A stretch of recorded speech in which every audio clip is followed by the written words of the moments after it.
Hello guys, তো দেখো আমরা চলে আসছি। আসছিলাম একটু রুটিন চেক আপে ডাক্তারের কাছে। তো পাশেই ছিল একটা জুডিও শোরুম।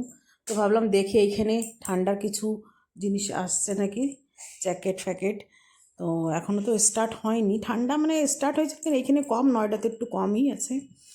তো ভাবলাম দেখি কিছু পাই নাকি। তো আমরা তিনজনে ঢুকে পড়লাম।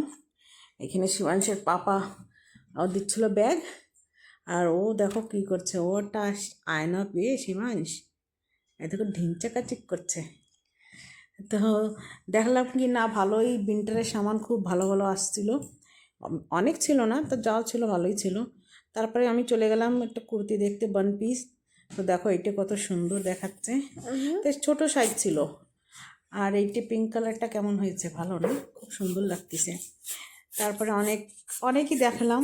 আর ওরা চলে গেছিলো উপরে, দুইজন জেন্টসের তার বাচ্চাদের তো উপরে উপরে চলে যায়, এই জন্য আমি আর দেখাতেই পারছি না যে কী নেবো কি না, একটু ওদের কাছে দিয়ে একটু ট্রাইও করার জন্য ওরকমই। তারপর উইন্টারের দেখো এগুলি জ্যাকেট হুডি সবই আসছিলো ভালো ভালো। তো আমি কনফিউজ হচ্ছিলাম, কেউ পাপা ছিল না কোনটা নেবো কি না নেবো। তারপর এই দিক দিয়ে সব কিছু কেনাকাটি করে আমরা চলে আসলাম বিল করাতে। বিলির এখানে দেখলাম কিছু ছিল কসমেটিকের সামান, তো আমি দেখছিলাম আইলাইনার ছিল, ওইগুলি ছিল, লিপস্টিক ছিল। তো শিবানী বলছে মাম্মা বুনুকে নিয়ে লেলো, ও যা भी দেখে ওর বুনুর জন্য নিতেছে, বলছে লিপস্টিক নাও বুনুর জন্য। আমি বলছি তোর বুনু লিপস্টিক লাগায়। তো আমাদের তো কেনাকাটি এই দিক দিয়ে হচ্ছে, আর ওই দিকে ওর বাবা বিলিং করাচ্ছে।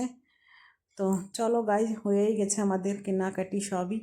তো বাড়ি চলো, বাড়ি গিয়ে তোমাদের সঙ্গে দেখাবো কী কী নিচ্ছি, কারণ কি এখন হয়তো কনফিউজ হচ্ছিলাম কী নিচ্ছি কি না নিচ্ছি। তো চলো টাটা।